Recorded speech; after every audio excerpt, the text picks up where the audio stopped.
مع تمرين 8 من سلسلة تمارين المواد والأجسام.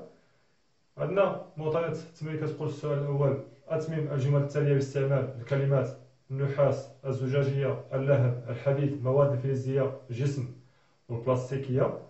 أولا عندنا تما السيارة. الجملة الأولى كتقول السيارة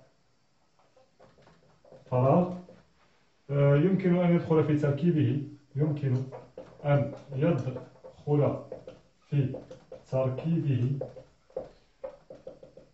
عدة شي حاجة أهمها المواد فراغ.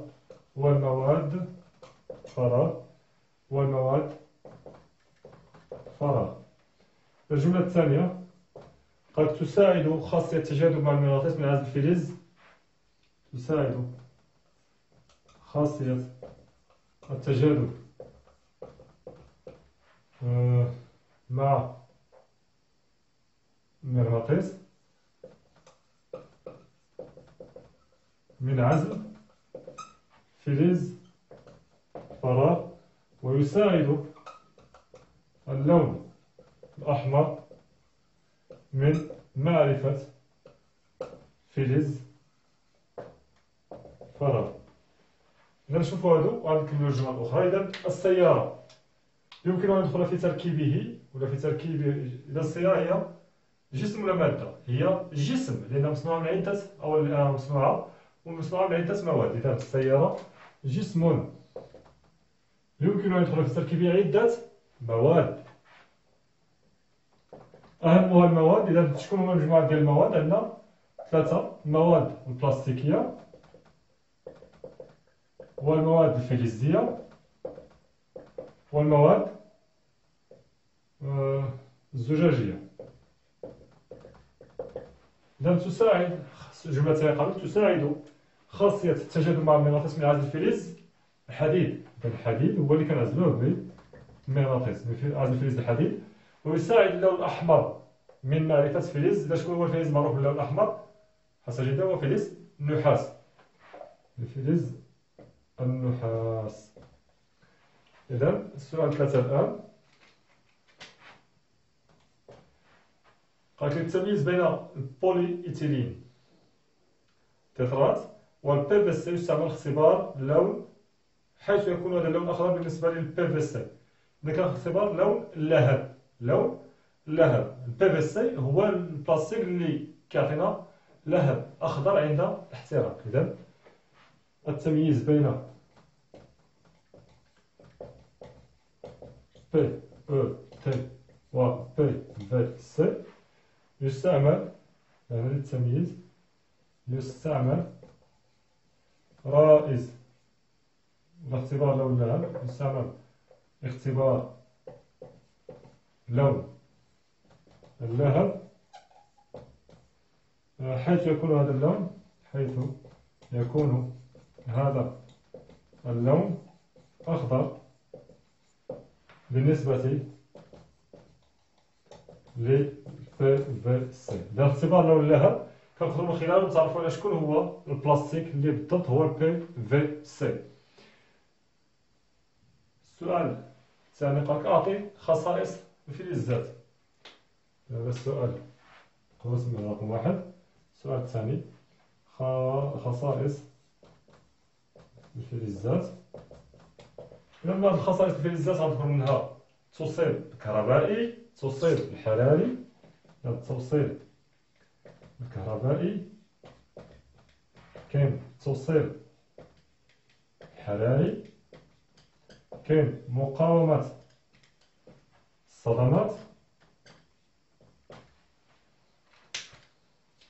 كاين أيضا التفاعل مع بعض المواد الكيميائية،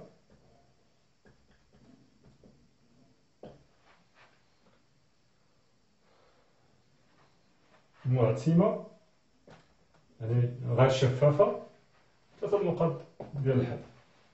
السؤال الثالث الآن في الترتيب نقدروا نقولوا قالك أسمي الخطوط التالية. إذا عندنا خطاطة، إذا هاد الخطاطة عندنا هنا شي فلز، داروا له مجموعة الروائز. الروائز الأول هو اختبار اللون. اختبار اللون عطاهم لون أحمر، لون أحمر. هنا غادي نستنتجو شكون هو هاد الفلز هذا. دارو اختبار آخر عطاهم لون أبيض رمادي.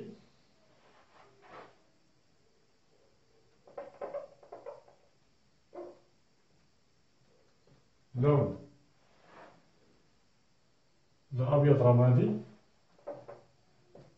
أبيض رمادي. هنا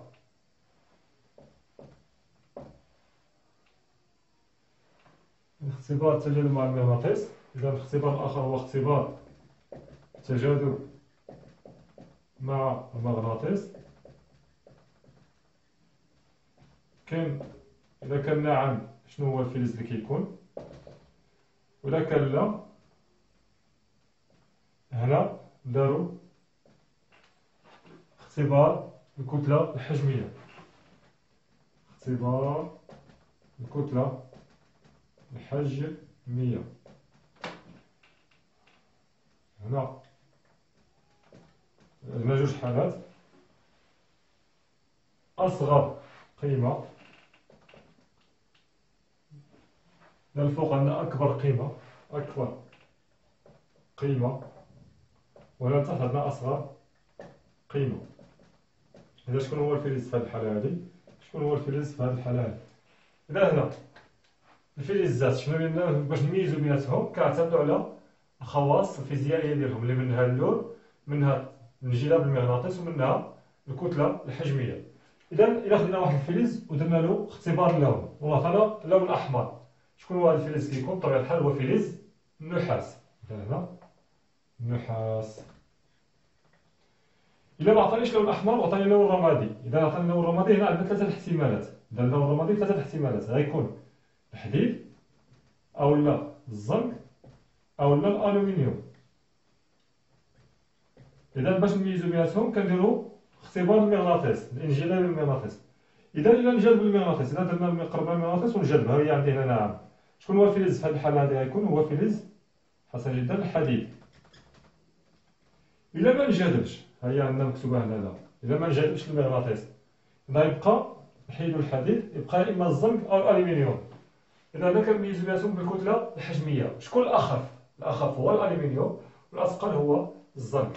إذا عندي هنايا أكبر قيمة ديال الكتلة الحجمية، أكبر قيمة يعني الثقيل هو الزنك، وأقل قيمة للكتلة الحجمية، شكون عنده أصغر قيمة للكتلة الحجمية هو الألومنيوم. ركزوا في الخططة وعرفوا كل فلز شنو هو الرئيس ديالو، ولا شنو هو الاختبار ولا الخواص الفيزيائية ديالو باش تقدروا تعرفوا عليه. إذا عقلوا بأن النحاس عنده لون أحمر، بالنسبة للثلاثة الآخرين الحديد الزنك والألومنيوم عندهم لون أبيض رمادي، ولكن الحديد كنقدروا نميزوه بالمغناطيس لأن كينجذب ليه، والألومنيوم كنقدروا نميزوه على الزنك لأنه هو الأخف.